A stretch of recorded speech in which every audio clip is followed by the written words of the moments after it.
Welcome to another episode of China Update, where I provide you guys with the most up-to-date political, economic and geostrategic analysis on the world's number 2 economy. My name is Tony. Let's jump in.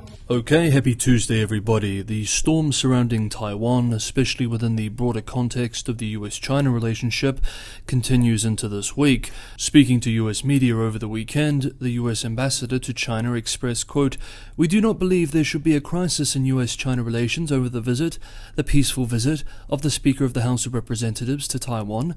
It was a manufactured crisis by the government in Beijing. It was an overreaction," end quote. The statement did not go down well with Beijing. State media condemned the remarks in a series of articles, calling them irresponsible and interfering in internal affairs. One of the ideas which Ambassador Burns is getting at with his comments is similar to what some other commentators have pointed out in recent days.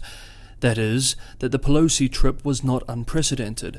Since 2016, when Tsai Ing-wen took office, 58 members of the US Congress have visited Taiwan. Indeed, in the weeks before the Pelosi visit, Japanese and EU lawmakers had visited the island as well. And since the visit, new Japanese and US delegations of lawmakers have also visited. None of these triggered a harsh response from Beijing, outside of stern statements. Indeed, yesterday, Indiana's state governor and his delegation met with Tsai Ing-wen in Taipei. Tsai, knowing her audience very well, expressed to the American governor, quote, "Economic security is an important pillar of national and regional security. Taiwan is willing and able to strengthen cooperation with democratic partners in building sustainable supply chains for democracy chips," end quote. The speed in which a comprehensive new white paper on Taiwan, which included laying out a new normal in military engagement in the region, was published by Beijing after Pelosi's visit, has led some analysts to speculate that Beijing had been waiting for a justification to change its Taiwan policy to a more assertive and muscular stance, and Pelosi's visit served as just a justification. Most analysts agree that the shifting dynamics in the region are about much more than a lawmaker's visit. Quote, "The Chinese military exercises that began on August 3, 2022 have initiated the fourth Taiwan Strait crisis. The most immediate reason for this was Speaker Nancy Pelosi's visit to Taipei. But this is a bigger crisis driven by bigger factors. There has already been a steady erosion in Sino-American relations and, not unrelated, a shift in the nature of US-Taiwan relations that Beijing finds deeply threatening. As a result, expectations of a rapid resolution to the crisis are chimeric, as to our blithe expectations of a quick return to the status quo ante." End quote. The new military status quo has fired up a debate in Taiwan, as well as Tokyo and Washington, regarding defense policy. Quote, "The PLA's latest operations show how different Taiwan's situation is from the Ukraine war. We need to strengthen both our asymmetric and our traditional defenses."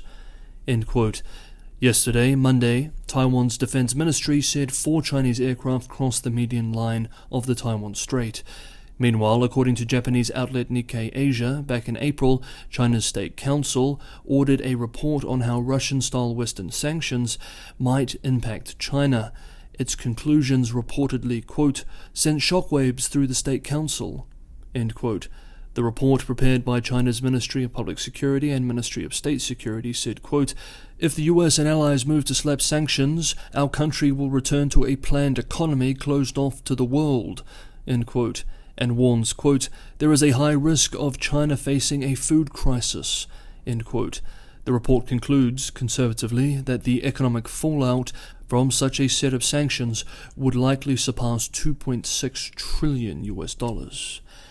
Next up, the outbreak situation in the country, and China may be seeing some stabilization with this current outbreak, the worst since the Shanghai lockdown several months ago. Beijing zero-COVID czar, Vice Premier Sun Chunlan, has left Hainan province after over a week. The epicenter of this latest outbreak is seeing its number of daily new infections declining, and officials claim that the main transmission chain has been blocked. But while this main COVID fire has stopped spreading, it still hasn't been subdued, and of course there are lots of smaller blazes still to be stamped out across the country. For example, several dozen universities from Beijing to Fujian have postponed semesters, quote, "due to the serious and complex epidemic situation across the nation," end quote, in the words of one state media article yesterday. But there is some good news.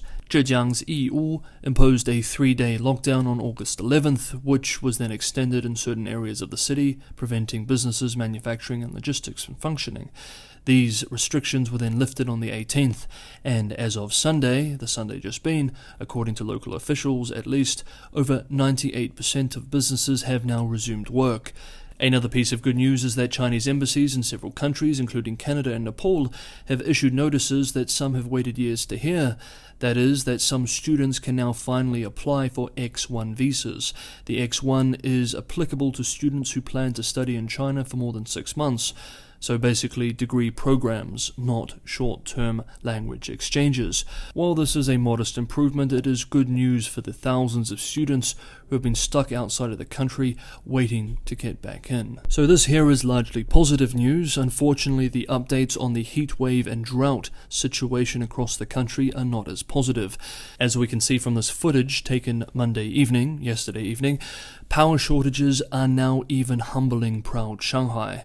On Monday, China's National Meteorological Center issued an orange alert for drought, the second highest level, and only a few days after the yellow alert, the first warning of this year.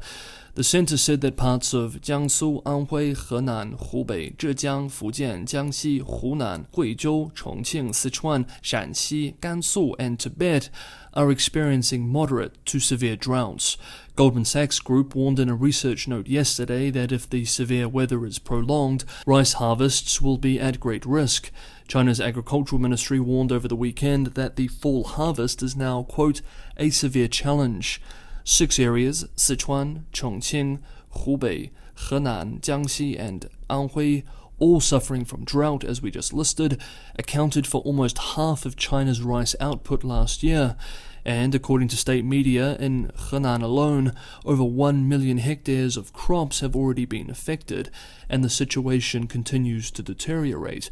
Food security isn't the only concern, however. Bloomberg's Hong Kong team warns about disruptions to lithium and the solar sector too. Quote, Sichuan produces more than a fifth of China's lithium, making it one of the industries most exposed to the province's power cuts. Top global battery producer Contemporary Amperex Technology Co.